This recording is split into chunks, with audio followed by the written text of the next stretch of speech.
Hey, what's up, y'all? Welcome to the channel. Today we are continuing our Gods Unchained Welcome Set tier list series. In this video, we'll be going over war cards.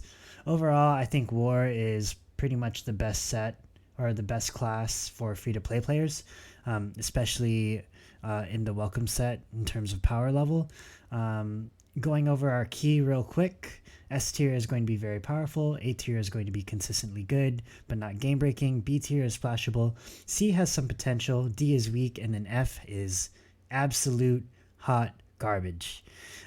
Going into the cards, first up we have Fury. This is a 1-mana spell, give Blitz and 1 strength to a creature.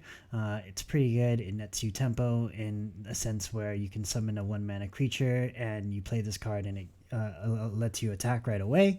The downside is you're spending 2 cards for 1 card, so hopefully you play this card in a situation where you mitigate the loss of playing 2 cards by trading into something, and hopefully the minion lives. Overall though, it's a pretty solid card. That's why I gave it a B. Next up we have Vicious Rend. This is a 1-mana spell as well. Deal 3 damage to a damaged character. 3 damage for 1 mana is pretty efficient in my opinion. Usually when you play this card you're going to be going face, or you're going to be playing using this card to beat like a weakened stronger minion. It's pretty good. It's efficient removal, and that's why I'm giving it A. Gods Unchained is a tempo based game, and any kind of removal that's efficient for its mana cost is always good. So that's why I'm giving it an A. Next up, we have Blood Boil Outlaw, or I keep doing that. Boil Blood Outlaw. I want to say Blood Boil. Anyways, this card is a 1-mana 2/2. After this creature attacks, it gains 1 strength. I really like this card. 1-mana 2/2 is pretty average. Its effect lets you gain 1 strength, which means if left unchecked, it could be a good threat on the board. Pre-nerf, this card was really broken. Its previous effect, it gained 2 strength every time it attacked, which made it like really problematic in some decks. But anyways, if you're running an aggro war deck, this is probably a must include. That's why I gave it an A tier. It's not broken, but it is very good. Cool. Next up we have Ramshackle Hatchet. This is a 2-mana relic with 3 strength and 1 durability and God Blitz. This card is really good if you need like extra burst damage. I've seen a couple of aggro war decks play this card. The only reason why I don't like it is that it's 1 mana, or it only has 1 durability, so you're only going to get 1 charge out of it. But it does serve a great purpose in dealing more damage to your opponent. And it could always trade with another minion if like that's what you want to do with the card as well. It's pretty good in my opinion. The fact that it's a relic means that you don't have to trade your board for it. You're basically using this card to exchange health in order to trade with a minion, and that's pretty good in terms of netting tempo and card advantage. I give this card a B and not an A because it does have 1 durability, so at best it's a 1-for-1. At worst it's 3 damage to face, which is not bad. Cool. Next up we have Call to Arms. This card is a B. Sorry, you're seeing my screen right there. 3 mana, draw a card, give 2 health to each war creature in your deck. Okay, this card is actually has some insane potential in my opinion. It can net you up to like what? If all your minions are war creatures, it can net you up to like 20 points of health. On top of that, it replaces itself by drawing a card, which of course isn't bad. We haven't seen this card be played in like a metagame deck, but I wouldn't be surprised if some deck popped out and it was based around this card. This card is really good and can net you a lot of value, but it doesn't impact anything on board right away. So you are spending 3 mana to do nothing essentially until you draw like your bigger health creatures. However, I do think it still has potential, and I do think the card is good, so that's why I'm giving it a B. Not an A, not an S. Next up, we have Reveller. This card is a 3-mana 3/2 with Protected. 3-mana 3/2 with Protected is pretty solid in my opinion. This means your opponent needs 2 sources of damage to deal with this card effectively.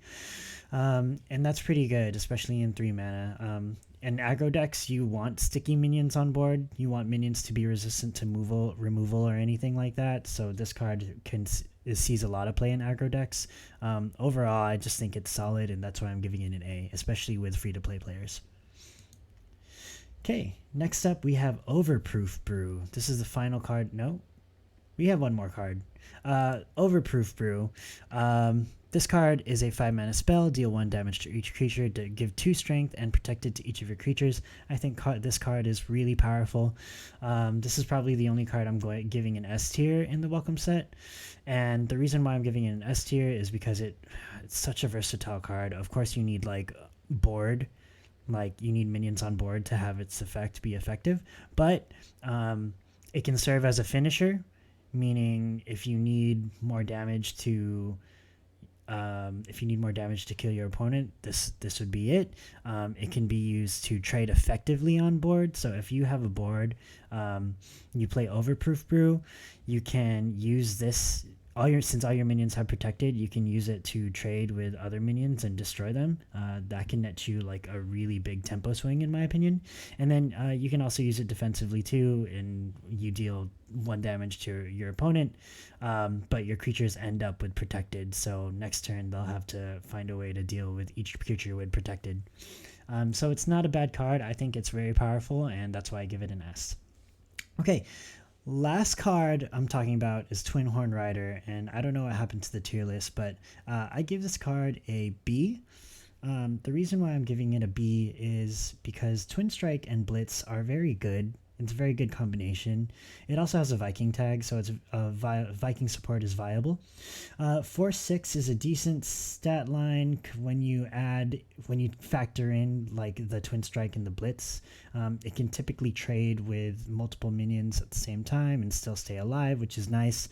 The only reason why I'm not giving it anything any higher is because it's 7 mana, and 7 mana cards take a long time to play, honestly. The way Gods Unchained mana curve works, it's an exponential mana curve, which means for the first 5 turns you'll get 1 mana each turn, but then that rate decreases for the next couple of turns. To get 6 mana, it takes you 2 additional turns. To get 7 mana, it takes you 2 additional turns after that, which means effectively to get 7 mana you need 9 turns, unless you have a Bag of Tricks. In that case, you get it in 8 turns. But that's a long time, and quite frankly, on average, Gods Unchained games end around like the 7 to 10 turn mark. So sometimes you won't even be able to play this card. But it is a good card in terms of its like Twin Strike and its Blitz and its stat line, so that's why I'm giving it D, but nothing higher. Cool. That's it for our war cards. Thank you guys for tuning in.